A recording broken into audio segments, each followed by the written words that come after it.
¿Qué tal, estimados estudiantes? Muy buenas noches. Me da muchísimo gusto saludarlos a todos. Qué alegría volverlos a ver. Espero que hayan pasado un buen día, hayan tenido una buena tarde, hayan tenido un buen aprovechamiento en sus actividades. Voy a saludarles a cada uno. Vamos a ver. Bienvenida, maestra Roselia y Lolis. ¿Cómo están? ¿Cómo estás, ingeniero Güences? Bienvenido. Maribel Ruiz, bienvenida. Diana Brito, bienvenida, maestra. También Monis, cuñada, bienvenida. Maestra Celia, bienvenida. Cariño, Gracias, ¿cómo estás? licenciado. Bienvenida. Bienvenida, Belinda. Bienvenida, Erika Bello. Gracias, buenas noches. Patti, bienvenida. Adán, bienvenido. Naye Martínez, bienvenida. Y estamos... Buenas noches, licenciado. Gracias. Ya enlazándonos con Yasmín Quebrado. Gusto en saludarte, Yasmín. Muy bien. ¿Cómo estás? Ok, vamos a continuar con nuestra clase, los duelos en la edad adulta. Y en particular estamos viendo los tipos de duelo. Voy a compartir aquí en su pantalla. Hemos estado viendo ya a esta altura 3 tipos de duelo. Y de los 3, uno conlleva a 3 subduelos. Entonces podríamos decir que son 5 duelos, ¿verdad? O 6 tipos de duelo. Tenemos el duelo desautorizado que hemos estado viendo, el duelo traumático, el duelo complicado, que se hace complicado porque conlleva 3 tipos de duelo: el crónico, retrasado y exagerado. Son 3 tipos de subduelos. Hoy vamos a ver otro duelo más, que es el duelo enmascarado. Es un duelo muy interesante y vamos a ver sus particularidades con ese duelo y lo demás que conlleve a los duelos que estaremos viendo en esta sesión. Bien, voy a salir de la pantalla. En su manual, por favor, vamos a la página número 21. Me parece que es la página de su manual. Página 21. Ok. Vamos a leer. Tenemos algunos párrafos que compartir. Voy a invitar, por favor, Maribel Ruiz, si nos ayuda a leer el punto número 4, el primero y el segundo párrafo, Maribel. Luego, maestra Diana, el tercer párrafo y las viñetas, que son los ejemplos del duelo enmascarado. Ahorita le doy participación a los demás para leer. Vamos a escuchar en qué consiste este tipo de duelo. Ok. Duelo enmascarado. Las personas que no se permiten a sí mismas experimentar el duelo, presenta problemas físicos o realiza conductas que le causan dificultades, conductas de tipo desadaptativas, sin darse cuenta de que éstas tienen que ver con la pérdida no superada, negación. A diferencia del duelo desautorizado, este es negado por el mismo doliente. El dolor duele y si no hacemos caso de nuestras emociones, las silenciamos. Padeceremos un duelo enmascarado. Solo se puede tratar aquello que se ve, pero si lo enmascaramos, no trabajamos en el origen, el malestar buscará nuevas formas de emerger. Gracias, Maribel. Muy bien leído. Así es. Como estamos dándonos cuenta, prestemos mucha atención, el duelo enmascarado, precisamente su nombre es explícito, se cubre, ¿verdad? Se enmascara, se disfraza de conductas desadaptativas o maladaptativas a fin de no afrontarlo. Es algo en cierta medida voluntario del mismo doliente para no afrontar el duelo. Vamos a ver el siguiente párrafo y los ejemplos. Buenas noches. Dice, en este duelo, el doliente puede experimentar síntomas físicos similares a los del fallecido antes de morir o desarrollar problemas psicopatológicos, somáticos, ansiedad, trastornos alimenticios, depresión, entre otros, sin ser conscientes de que su malestar tiene que ver con el duelo no resuelto. Algunos estudios sugieren que la conducta delincuente, desadaptativa, se puede ver como una adaptación equivalente en el caso de un duelo enmascarado. Muchas Los, gracias, maestra. Lea los ejemplos. los adolescentes y jóvenes que pierden a uno o dos de sus padres, los adolescentes y jóvenes que viven un estado de pérdida de oportunidades, para qué estudiar, para qué seguir, los adolescentes que por alcoholismo en el hogar pierden el vínculo familiar, el núcleo familiar sano, cuando el hogar es disfuncional y se causa una pérdida de pertenecer a la familia. Muy bien, gracias, maestra Diana. Ok, vamos a puntualizar los ejemplos y la comprensión de este duelo enmascarado. Recuerdan que hace unos días la doctora Fabiola nos comentó el caso de una joven que cuando murió su mamá, ella se fue a una fiesta, ¿verdad, doctora? Se fue de parranda, valga la expresión, ¿verdad? Se fue de parranda. Y ella expresaba que la gente no sabe lo que estaba pasando. Dice, la gente no sabe lo que estoy pasando, que en este momento mi madre murió. Y yo estoy aquí tomando y bailando, etcétera, ¿verdad, doctora? Eso es lo que comentaba. Bueno, eso es un ejemplo y una evidencia muy clara de una conducta desadaptativa. Es una conducta de huida, ¿ok? De huida. Es una conducta evasiva, de evitación, que se hace conscientemente, derivado del dolor, pero inconscientemente de los efectos y las causas negativas que puede traer a la vida de un individuo. Y a este tipo de conducta se le puede definir como un duelo enmascarado, porque el doliente cubre el dolor, la ausencia, la pérdida y todo el mundo interior que se vive dentro del duelo. Recuerdan que vimos esa clase, las manifestaciones emocionales, cognitivas, conductuales y físicas, y el mundo interior que pudiera ser el resentimiento, si lo habría, la lamentación, las lágrimas, la culpabilidad, el coraje, etcétera, lo encubren, lo enmascaran y no lo afrontan por temor a afrontarlo, por el gran dolor que puede representar o por algunos motivos personales que el doliente tenga. Pero es un ejemplo de un posible, muy probable para mí, caso de duelo enmascarado. Y precisamente pongo como ejemplo en este duelo, en la mayoría de los casos, no es en todos, en la mayoría de los casos este duelo se da en los adolescentes y jóvenes.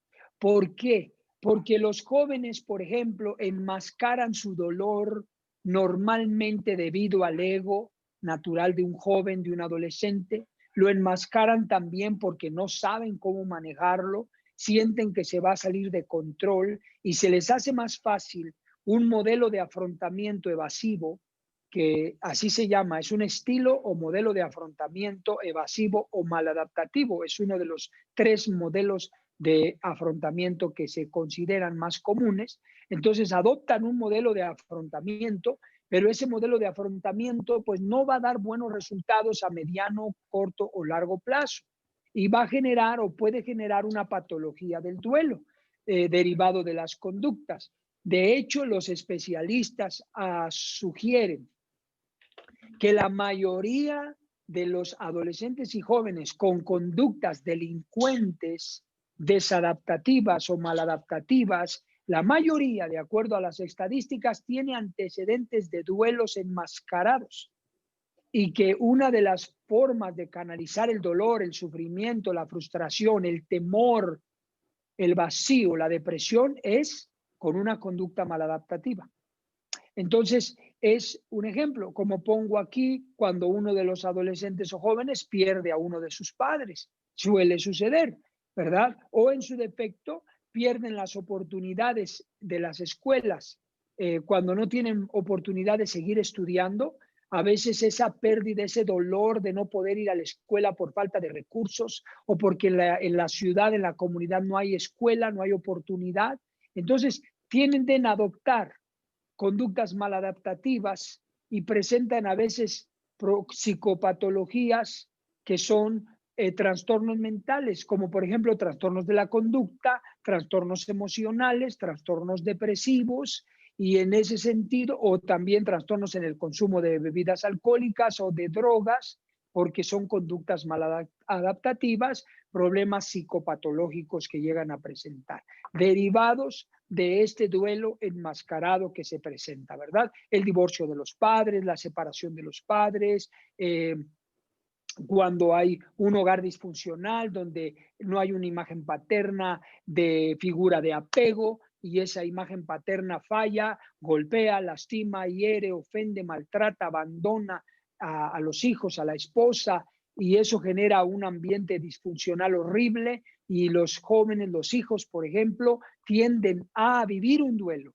una pérdida de un vínculo, de un hogar, de una imagen paterna, de una figura de apego, y lo hacen de manera enmascarada. Eso suele suceder también. Ok, muy bien. Al final daremos espacio para preguntas o comentarios si alguien tiene algo que agregar. Ahora, el siguiente tipo de duelo quinto. Vamos a pedir que por favor ahora lea Mónica, punto número 5. El primer párrafo, por favor, Mónica, es un párrafo que da a la página siguiente. Ok, Jenny, cariño, el segundo párrafo, por favor. Yasmín, el tercer párrafo, del duelo anticipado o anticipatorio. Adelante. Permíteme tantito. Sí, claro. Es la página 21. 21, duelo número 5.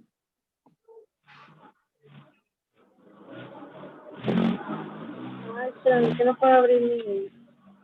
Ok, ahorita te doy oportunidad de leer. Entonces, Jenny, primer párrafo y segundo párrafo. Yasmín, tercer párrafo. Por favor, ahorita, Mónica, te doy oportunidad de leer. Adelante, cariño.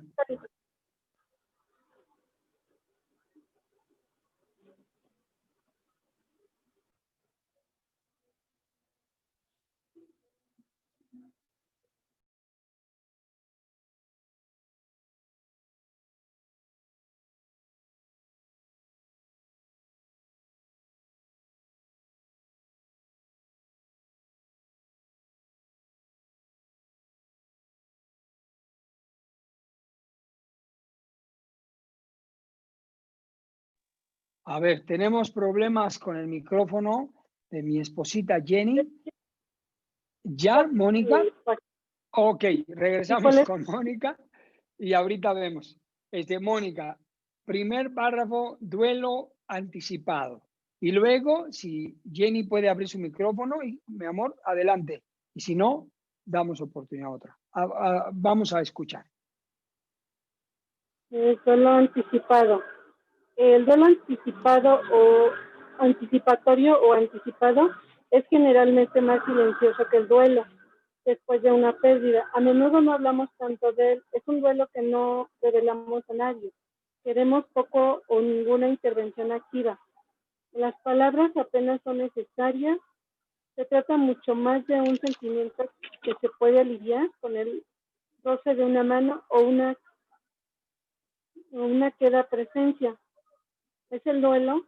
En el duelo nos centramos la mayor parte del tiempo en la pérdida del pasado, pero en el duelo anticipatorio lo hacemos en la pérdida que nos aguarda. ¿Hasta ahí? Muy bien. Sí, hasta ahí. Gracias. Vamos a escuchar a Jenny. Experimentamos un duelo anticipado más profundo cuando una persona a la que queremos o nosotros mismos padece una enfermedad terminal. En nuestra mente, el duelo anticipatorio es el principio del fin. Ahora operamos en dos mundos: el mundo seguro al que estamos habituados y el mundo inseguro en el que un ser querido puede morir. Sentimos esa tristeza y la necesidad inconsciente de prepararnos emocionalmente.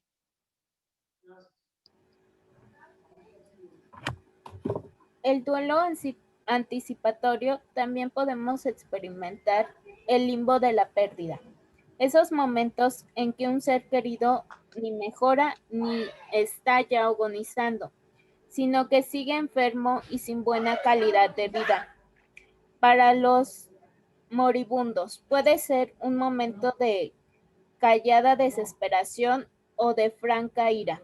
Esos momentos en que un ser querido puede ver la televisión, pero no es capaz de cambiar el canal. O tiene hambre, pero es incapaz de levantar una cuchara. Wow, qué tremendo, ¿verdad? Ok.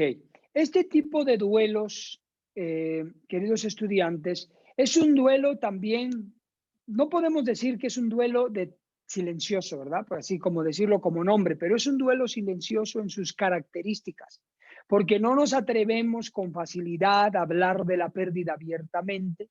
Hay cierto dolor y temor, hay un primer paso anticipado a la pérdida. Se da mucho, el duelo anticipado, anticipatorio, se da mucho en la conciencia de nosotros. Como leímos, queda mucho más lógicamente claro cuando vemos que un familiar fue diagnosticado con una enfermedad terminal. Si Dios no lo permite, ¿verdad? Un familiar lo diagnostican con una enfermedad terminal, desde ese momento hay dos tipos de duelo. El primero es el duelo por la pérdida de la salud, ¿ok? Después se da en la reflexión, en la soledad, en el silencio, se da el duelo anticipado, porque comienzan los pensamientos. ¿Se va a morir? ¿Cuánto tiempo le va a quedar? ¿Qué vamos a hacer? ¿Cómo lo vamos a manejar? Depende de los factores que rodean la pérdida. Recuerdan que son circunstancias y características. Podríamos decir, él es el que me mantiene, dependemos de él, ¿no? Si es el caso así. O es la mamá, ¿y qué voy a hacer con los hijos? Dice el papá, ¿qué voy a hacer con mis hijos? ¿Cómo los voy a criar? Si es la mamá. Entonces, dependiendo el papel, el factor, el vínculo, la relación, el apego, las circunstancias, se va a vivir el duelo anticipatorio. También este duelo anticipatorio se da cuando en un negocio, por ejemplo, cuando hay un negocio y se anticipa que el negocio va a quebrar o va a haber una pérdida. Entonces se vive un duelo anticipado. Cuando hay una relación, ¿verdad? Que se anticipa una pérdida de relación. Esto también produce un duelo anticipatorio. Recuerden que los duelos y las pérdidas se dan en todos los ámbitos en que se genera una pérdida. Nos lleva a un proceso, que es la pérdida produce un dolor y un proceso que nos mete de duelo, ¿verdad? Entonces, en el caso del anticipatorio es un duelo, pues que tiene ventajas, no podemos negarlo. Es un duelo que nos puede permitir prepararnos para el golpe si nosotros vamos trabajando la aceptación.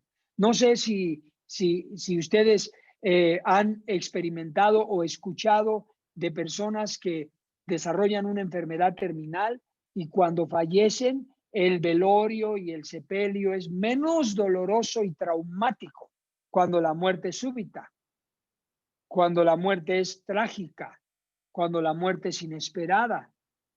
Es un poquito más suave en la transición del cambio en la vida por un duelo anticipatorio, un duelo anticipado. Recuerdo que recibí la llamada de una persona, de un hombre que me pidió que lo ayudara a elaborar un duelo anticipado. Me dijo, quiero pedirte que me ayudes, yo veo venir una pérdida y quiero que me ayudes porque no quiero vivir el sufrimiento cuando se dé la pérdida, quiero anticiparme al dolor. Eso es algo inteligente, ¿verdad? En cierta forma. Entonces, le expliqué qué es, cómo debe prepararse, elaborarlo y trabajarlo, para que cuando se presente el dolor sea menos traumático y sea menos afectado. Entonces, es un duelo que existe, se llama duelo anticipado. ¿Qué hay que hacer? Hay que vivirlo, hay que elaborarlo. Ahora, yo les recomiendo que si el duelo anticipado, anticipatorio, tiene que ver con un ser humano, un familiar, con una enfermedad crónico-degenerativa y está en proceso avanzado, yo les recomiendo, vamos a la página 2 del manual, rápido, por favor. Página número 2. Ya lo vimos, pero es necesario verlo. Página número 2, que es cuidados paliativos. ¿Qué hay que hacer para trabajar un duelo anticipado, un duelo anticipatorio? Pues hay que atender el sufrimiento psicológico. Si el impacto de la pérdida anticipada es muy traumático, aunque sea anticipada, es muy fuerte la noticia, entonces hay que ver si la persona que recibe la noticia necesita una ayuda, una terapia, atención psicológica o los familiares. Hay que ver si se necesita trabajar relaciones. ¿Sabes qué? Pues vamos a ver qué relaciones hay que atender, familiares, amigos, conocidos, a quién quieres ver, con quién quieres hablar. Hay que atender el dolor físico porque se va a empezar a manifestar. Hay que atender el sufrimiento espiritual, prepararse la persona, ponerse a cuentas con Dios si tiene fe en Dios. Hay que atender a las últimas voluntades y hay que atender los aspectos legales. Son las grandes ventajas que nos da el duelo anticipado, el duelo anticipatorio. Entonces hay que tomarlo en cuenta. ¿Ok? Muy bien.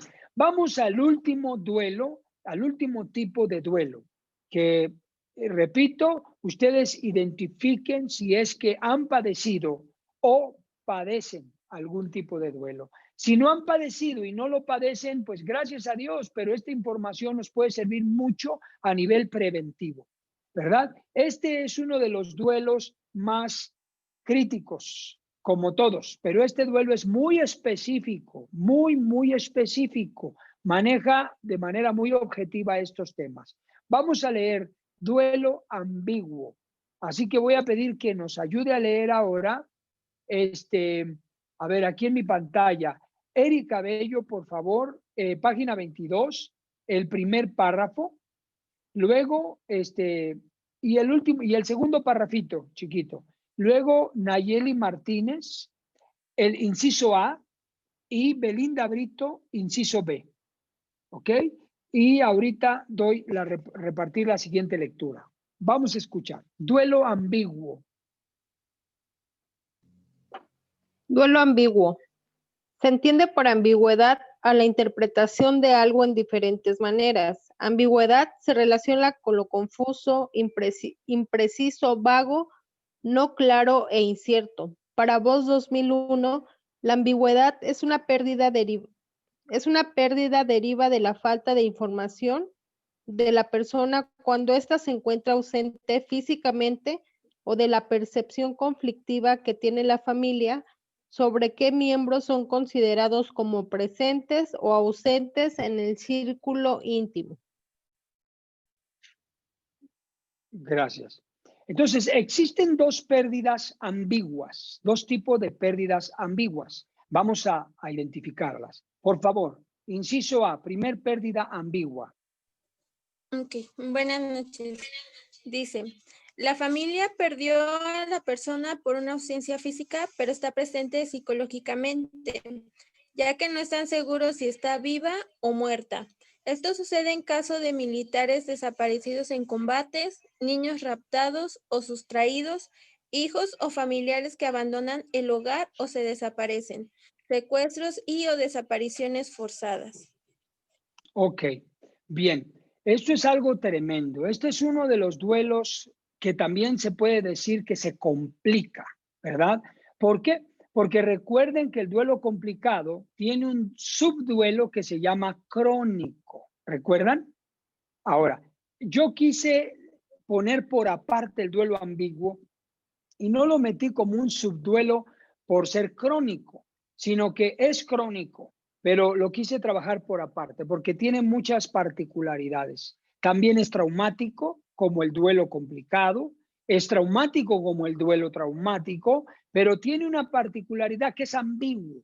¿Qué significa la ambigüedad? La ambigüedad es cuando algo está no incierto, es ambiguo, no es claro, es incierto, no está claro, no tenemos las cosas objetivas, está subjetivo, es incierto. Y los ejemplos de la primer ambigüedad es las desapariciones, es decir, la persona está presente psicológicamente en la mente de la familia, pero no está su cuerpo. ¿Por qué? Porque no sabemos si murió o no murió, desapareció. Por eso está presente, existe, pero no está su cuerpo presente. Eso genera confusión. ¿Murió o no murió? ¿Dónde estará? ¿Qué habrá pasado? Es la ambigüedad. ¿Recuerdan a los 43 estudiantes de Ayotzinapa? Ah, bueno, pues ese es un duelo que han vivido los padres ambiguo. Porque aunque se puede asumir que murieron, pero hay una ambigüedad porque no hay una tumba donde llorar, no hay un servicio velatorio, no hay un entierro, no hay una cripta, no hay un lugar a donde llorar, no se elaboró el proceso de los rituales del duelo. Entonces eso dejó la ambigüedad y dejó el vacío, dejó ese ciclo abierto. Y a fin de cuentas no se sabe, tienen la esperanza de que pudiese estar vivo. Está el caso, por ejemplo, de una joven que cometió el error de desaparecer de la casa. Entonces la mamá, de buenas a primeras, no supo de su hija. No supo de la hija, no supo de la hija, no supo de la hija.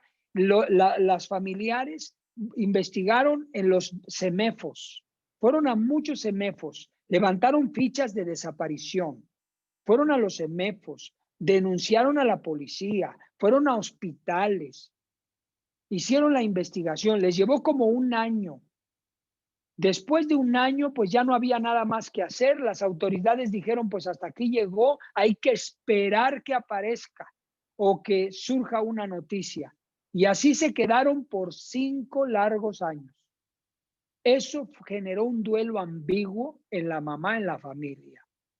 ¿Qué pasó? Que 5 años después, la chamaca no andaba muerta, andaba de parranda y aparece. Hola familia, dan ganas de que ni aparezca, ¿verdad? Pero eso es lo que pasó. Y bueno, pero causó un daño porque, por ejemplo, la mamá de ella, su salud se deterioró mucho y por el sistema nervioso se le dañó un ojo y perdió la visibilidad del ojo y ya el ojo ya no ve, ya el ojo lo tiene desviado. Causó una afectación física porque el duelo genera patologías, un duelo mal elaborado, un duelo no cerrado genera patologías y son psicológicas, son físicas, son emocionales y son de conducta. Entonces es un duelo ambiguo. Y luego está el otro caso que les comento como ejemplo de un duelo ambiguo que ahora no fue la hija. Ahora resulta que un padre de familia se le ocurre la brillante idea de, por las razones que él creyó, desaparece de la familia y deja 5 hijos. Deja 5 hijos. Y ya no vuelve a saber nada la esposa y los hijos. Entonces la esposa no sabía qué decirle a sus hijos.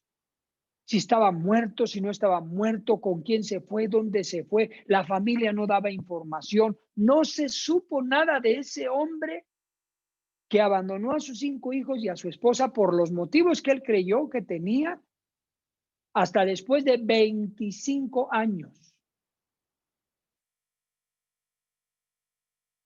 Duelo ambiguo, porque la persona psicológicamente existe, pero no tienen un cuerpo. Deja la confusión. El siguiente tipo de duelo ambiguo es al revés. Es al revés. Vamos a ver lo que lo lea su compañera. En un momentito, Erika, después de esta lectura. Inciso B. La persona está presente físicamente, pero la familia la percibe como ausente psicológicamente.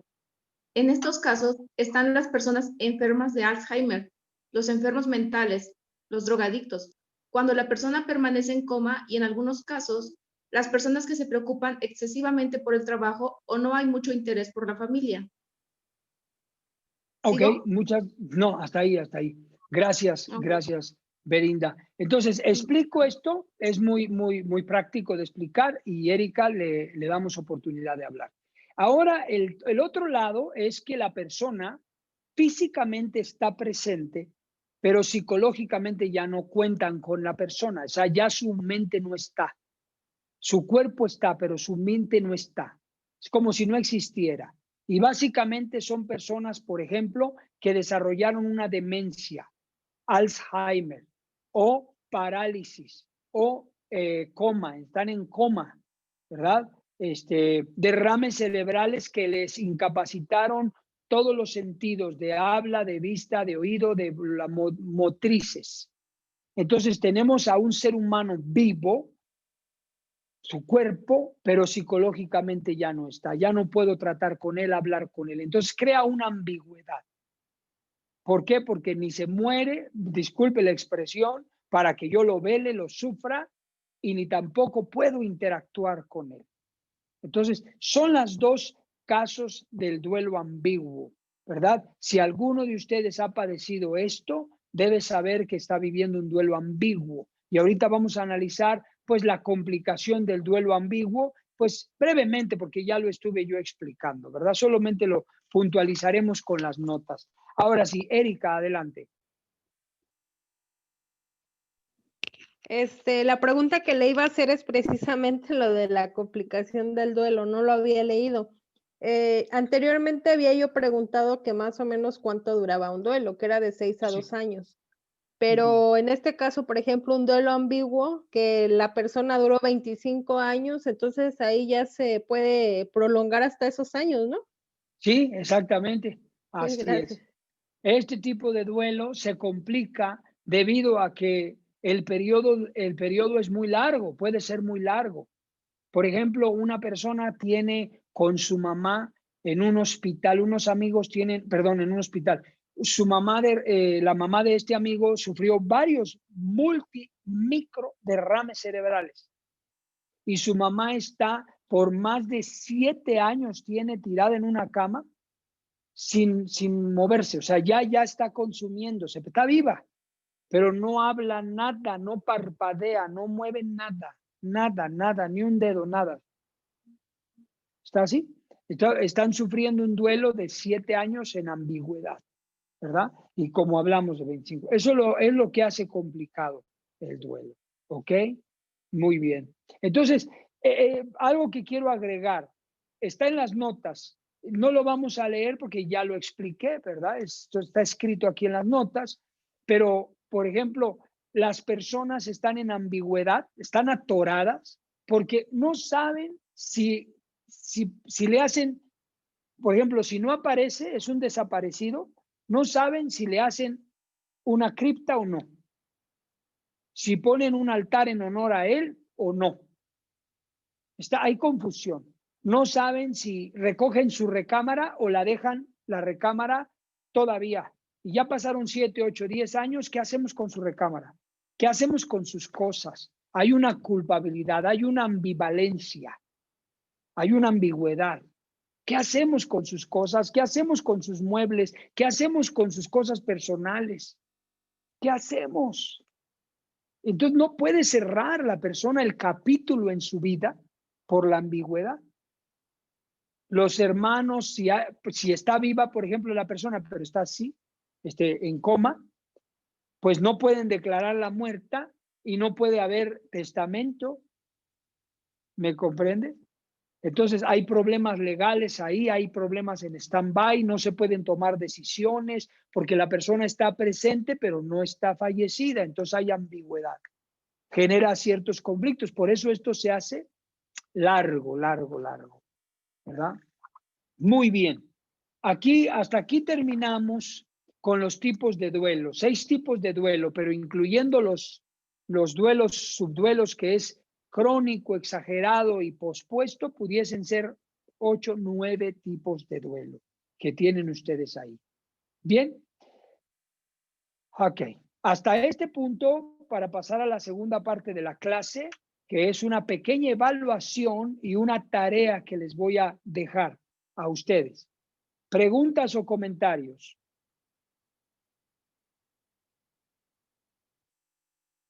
Bien. Página 24. Inciso D. Vamos a ver las conductas clínicamente relevantes en el proceso del duelo, positivas y negativas. Vamos a evaluarnos un poquito, ¿ok? Si usted está atravesando un duelo o atravesó un duelo y puede recordar sus conductas, entonces puede hacer la tarea para que le sirva de reforzamiento del aprendizaje. Y esto nos permite evaluar hasta dónde estamos teniendo una buena conducta. ¿Recuerda el duelo enmascarado? Bueno, el duelo enmascarado tiene conductas negativas, para empezar, como vimos hace un momento. Entonces, vamos, esto que yo les estoy presentando es un análisis que se hace desde la terapia. O sea, desde el terapeuta analizamos esto en la persona. Si le llamamos a consejería, si le llamamos a terapia, analizamos esto. Son conductas. Si tiene estas conductas negativas, entonces está caminando por un camino hacia complicar el duelo. O hacer un duelo patológico. Si tiene conductas positivas, aunque esté sufriendo y aunque le esté doliendo, va por buen camino. ¿Ok? Eso es lo que vamos a analizar. Bien, vamos a leer. Vamos a pedir aquí que nos ayude a leer, por favor. Tengo a Julio Olmos, inciso D, conductas clínicamente relevantes, Olmo, negativas. Julio Olmos. Luego voy a pedir, por favor, a Nancy Orozco, positivas. Positivas. Nancy Orozco, positivas. ¿Ok? Y ahorita presento un gráfico. Bien, vamos a escuchar a Julio primero. De conductas clínicamente relevantes en el proceso de los duelos. Las CCR son actitudes que presentan el doliente durante las sesiones de intervención terapéuticas que ayudan o no a la elaboración adecuada del duelo. Conductas clínicamente relevantes. 1. Que evite hablar sobre la persona fallecida o evada el tema. 2. Que niegue sus sentimientos o la expresión de sus emociones, o bien que hable mucho del fallecido por miedo a olvidarlo. 3. Que evite seguir adelante con su vida por considerarlo una falta de respeto o aprecio por el fallecido. 4. Y que no se involucre en actividades que antes de la pérdida le producían satisfacción. 5. Medidas adaptativas ante situaciones traumáticas, estancamiento, evitación. Muy bien, gracias, Julio. Entonces, evalúese. Palomé, si usted presenta o presentó algunas de estas conductas o alguna. Son negativas. Eso le puede traer conflicto en la elaboración del duelo, en cerrar el duelo. Ahora, vamos a ver las conductas positivas. ¿Ok? Adelante. 1. Expresa sus emociones de enojo, llanto, frustración, etc. 2. Afrontar algo que se estaba evadiendo. 3. Identifica cambios en sus conductas o rutinas. Camino hacia la aceptación. 4. Verbalizaciones que hace sobre su propia conducta y sobre qué sucesos la provocan. Autoconciencia contra disociación. 5. Reasignación de la experiencia. 6. Elementos de resistencia. Muy bien, muchas gracias. Identifique si usted presenta estas conductas. Si tienen alguna duda sobre los conceptos que están aquí, tanto negativos como positivos, pues dígame ahorita. Tengo dudas, no entiendo y ya le explico, ¿ok? Si los entiende, pues qué bien. Pero si no, con toda confianza, no asuma algo que lo entiende si no lo entiende. Por eso estoy para servirle, para ayudarle, ¿ok? A ver. Licenciado, sí, adelante. Un favor, ¿me podría explicar más detalladamente el término reasignación de la experiencia? Perfecto, muy buena pregunta. Una persona que tiene conductas positivas empieza a trabajar psicológicamente, mentalmente, para darle un nuevo sentido de propósito a lo que pasó. La experiencia que sucedió tiene en sí misma un hecho, ¿ok? Sucedió un hecho, pero uno comienza a pensar, ¿qué pudo haberse mejorado? ¿Qué se puede aprender de esta experiencia? ¿Qué provecho puedo sacar? ¿Qué es lo que pudo haberse evitado? Y se le da una reasignación a la experiencia vivida y no solamente ve el hecho, murió. Simplemente murió. No me importa lo demás, murió y de aquí no me muevo. Sino que uno comienza a pensar en esa situación que rodea a la muerte. Reasigna la experiencia para un aprendizaje. ¿Está claro? Muy claro. Es algo así entonces como buscar el lado positivo de la experiencia, ¿no? Que es como una de las Sí, finalidades del duelo. exacto. Y como dice la tanatología, encontrarle sentido a la muerte, a la pérdida. No es Muchas fácil, pero gracias. es un trabajo. Muy bien. Al Muchas contrario. gracias. ¿Alguien más? ¿Algún otro concepto?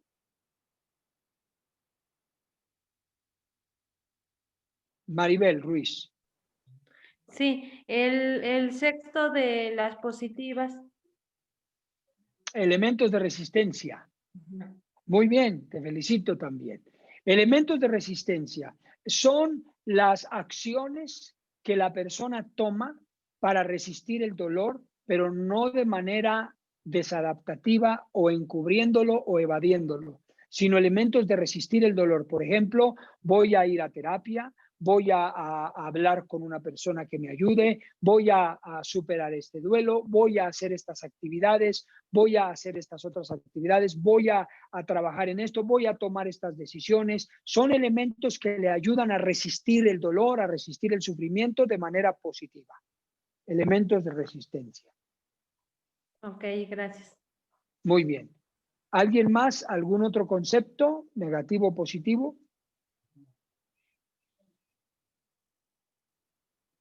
Bien.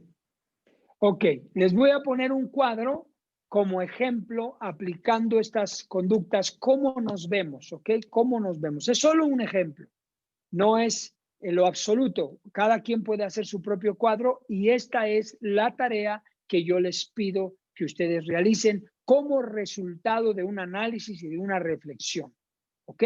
Bien, lo tienen en su manual, lo tienen ahí, pero lo voy a poner en la pantalla para que lo veamos todos. Aquí está. Muy bien. Ustedes tienen este cuadro en su manual. ¿Ok? Bueno, si ustedes observan, yo puse del lado izquierdo gris, oscuro, y del lado derecho clarito, ¿verdad? Es decir, esto es lo negativo, lo oscuro, y esto es la luz, ¿verdad? Así como se oye, de manera subjetiva.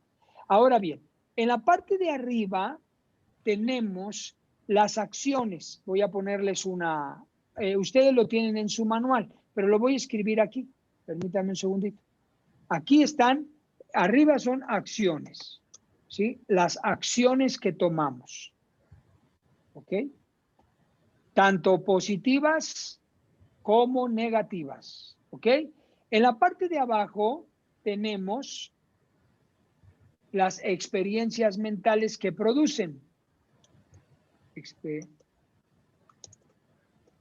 Y le vamos a poner emocionales, ¿ok? Desde la psicología clínica no se hace diferencia entre lo mental y lo emocional porque casi son inseparables, o sea, indistinguibles. Experiencias mentales emocionales. Emocionales, ¿ok? Por eso pueden ser mentales, no importa. ¿Ok? Ahora, en la parte de aquí, del lado izquierdo oscuro, vamos a poner evitación, que son conductas negativas, conductas de evitación. Ustedes lo tienen en su manual, pero lo estoy poniendo aquí para que lo trabajemos. Aproximación. Ok, bien, ya está. Ustedes, yo les pido que hagan un cuadro similar y como ejemplo les pongo aquí, una persona que tiene conductas clínicamente relevantes negativas está con estas conductas. Miren ustedes aquí. ¿Qué hace? Se aleja de lugares que le recuerden la pérdida o el dolor. Se aleja de familiares y amigos para evitar hablar. Tiene múltiples ocupaciones para tratar de evitar y evadir. ¿Okay? Son acciones que se llaman acciones de evitación. ¿Okay? Ahora voy a ponerles una flecha. La persona hace esto. Acciones de evitación. Perdón. Estas acciones de evitación producen en el individuo estas experiencias emocionales y mentales. Tristeza, siempre está en problemas de tristeza, soledad, culpa o disociación. ¿Qué significa disociación? Cuando la persona rompe los vínculos, se disocia de su familia, de la realidad, se disocia de las actividades que producen placer sano, se disocia de lugares. ¿Mande? Gracias. Oh, se disocia, ¿verdad? Se disocia. Entonces, estas son las experiencias que produce la evitación y estas son las conductas. Ahora bien, cuando se tiene una aproximación a la pérdida, a vivir el duelo, a elaborar el duelo, a entrar en el proceso de aceptación, no es que sea fácil, pero la persona tiene conductas de aproximación. ¿Qué hace? Por ejemplo, realiza alguna actividad con sus hijos, si tiene hijos, o con su familia, conversa con los familiares, no rompe el vínculo, no se disocia, ¿ok? Disociar es romper vínculos, desapegarse, separarse, aislarse, ¿ok? Entonces tiene conversaciones familiares, realiza actividades, sale a comer, socializa. Son sus acciones a pesar de. Y también, ¿qué experiencia le producen esas acciones?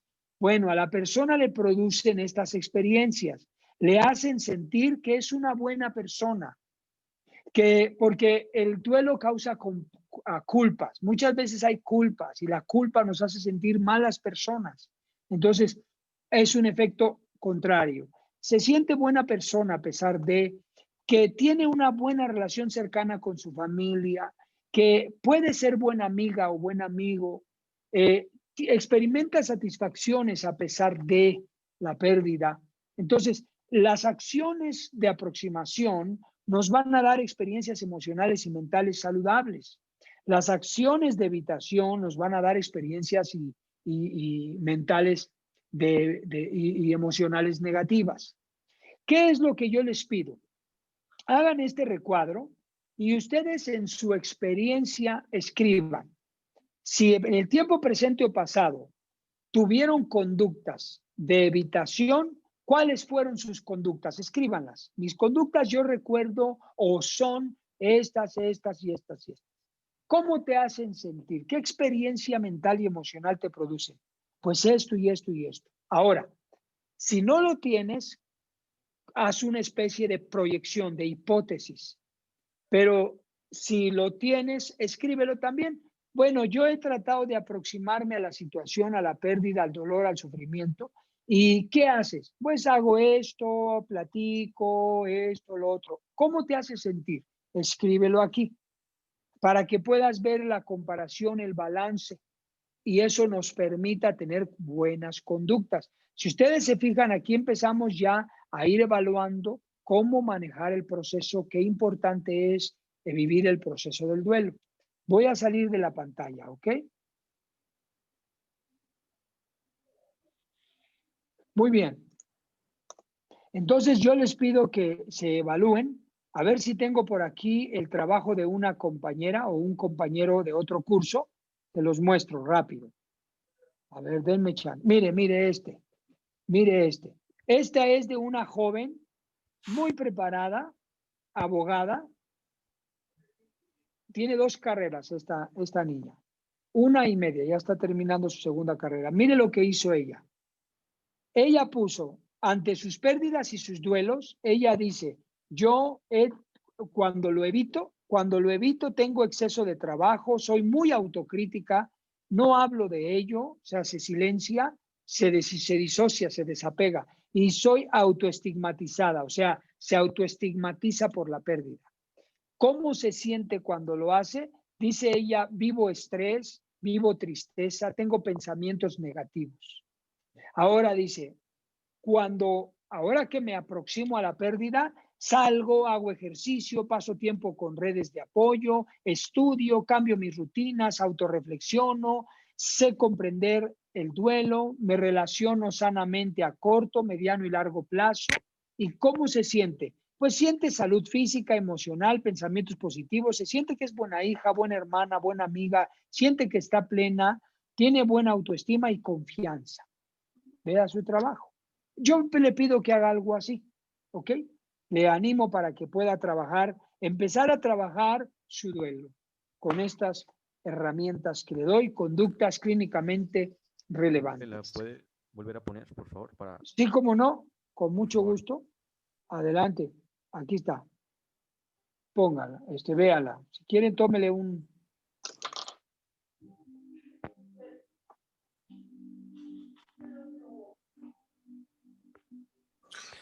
Licenciado, si bien entendí entonces, por ejemplo, aquellas personas que no estamos pasando en este momento por un duelo, haremos una proyección hacia como si estuviéramos en el proceso. Oh, no, es difícil hacerlo porque sería como inventar algo, ¿verdad? Ajá. Yo diría que no, una pregunta en concreto a ti, Adán, personal. ¿No has pasado un duelo anterior? Bueno, un duelo cercano que a mí quizás me creara un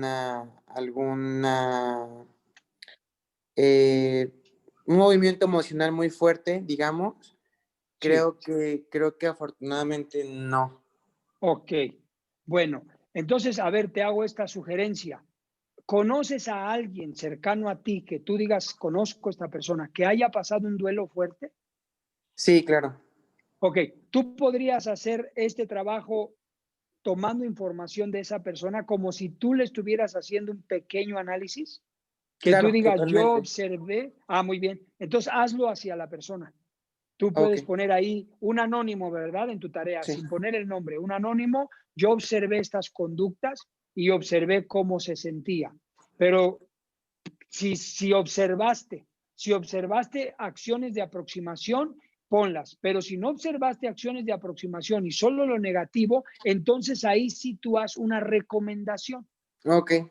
Aplicando el conocimiento, ¿qué acciones le recomendarías y qué emociones pues se dan por sentado que se producen como resultado de estas acciones? ¿Qué te parece? Ok, me parece perfecto, licenciado. Muchas gracias. Muy bien, perfecto. Adelante, Nancy. Sí, licenciado, me queda así como una pequeña duda. Cuando hablamos de múltiples ocupaciones, ¿estamos hablando acerca de carga de trabajo excesiva, donde tengo gente como muy ocupada, hablando como de puro trabajo? ¿O puede también así como ocupaciones, el hecho de realizar cosas para mantener un poquito distraída la mente, una descarga emocional, a lo que hablamos la vez pasada, o cómo? O sea, si estas múltiples ocupaciones son puro de trabajo o son actividades extras. Sí, cuando hablamos de una acción negativa de múltiples ocupaciones, es cuando la persona, a propósito, no es que sea una persona que no tenga trabajo, o que, perdón, que tenga trabajo, ¿verdad? No. Cuando la persona a propósito se echa un montón de ocupaciones encima, con tal de no tomarse ningún descanso, para poder evitar que bajar la guardia. Entonces, podríamos hablar que se está fugando, que se llama evitación. En realidad es una evitación. ¿Ok? Sí, gracias. Muy bien. ¿Alguien más? ¿Ok? Bueno, entonces hasta aquí concluimos nuestra clase. Terminamos con los tipos de duelo, las conductas clínicamente relevantes. Mañana, si Dios nos presta vida, sí, en un momento, Erika, vamos a trabajar una estrategia para reestructurar el proceso mental, emocional y conductual. Ahí vamos a abarcar 3 manifestaciones más comunes del duelo que vimos, recuerdan que son 4, mental, emocional, conductual y físico. Pero vamos solamente a trabajar lo mental y lo conductual, como resultado cambia lo emocional y cambia lo físico. ¿Ok? Se llama técnicas de intervención cognitivo-conductual. ¿Ok? ¿Cómo vamos a trabajar? ¿Cómo podemos ayudar a alguien? ¿Cómo lo podemos aconsejar? Pero también cómo yo puedo aplicarlo a mi vida para evitar la patología del duelo. ¿Ok? Muy bien. Adelante, Erika. ¿Esta tarea la vamos a enviar al grupo o va a ser para nosotros nada más? No, si pueden, publíquenla en el grupo. Okay. A menos de que alguien sienta que es privada, que es privado su problema, pues me lo puede enviar personal. Pero si no es privado y lo publica, está bien. No tienen que poner el duelo, ¿verdad? No tienen que poner el tipo de duelo, porque he tenido casos de personas que han tenido duelos por abuso sexual. Y entonces yo entiendo, no tienen que ponerlo. Eso se puede manejar por fuera, situaciones fuertes, pero no van a poner el problema, sino las conductas y los resultados. ¿Okay? Sí, gracias. Y otra Muy pregunta, bien. lo Sí. que menciona que es mental, emocional, conductual y físico, ¿qué es lo que engloba ese término? Mañana vamos a ver las técnicas de intervención que son cognitivo-conductual, que es la conducta y los pensamientos, que por consecuencia nos lleva a cambiar lo emocional y lo físico. Sí, eso sí lo entendí. Ya ve que menciona mucho que es algo de un mapa o algo de que es el mental, emocional, conductual y físico. Ese es el término.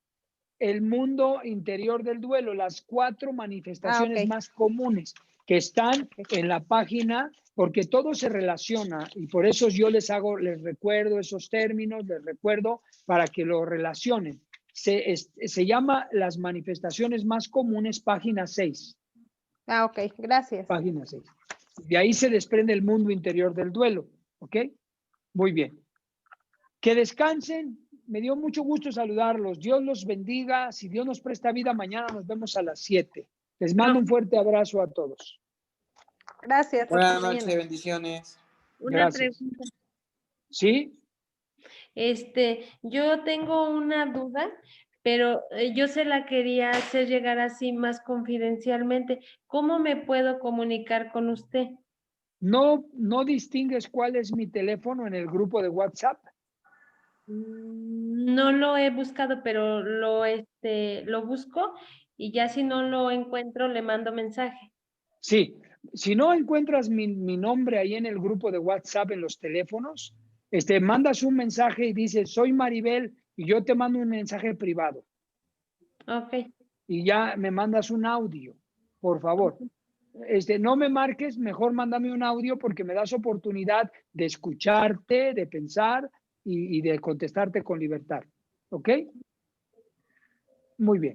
Dios los bendiga a todos. Gracias, licenciado. Descansen. Mañana. Hasta mañana. Hasta mañana. Gracias. Sí, cómo no.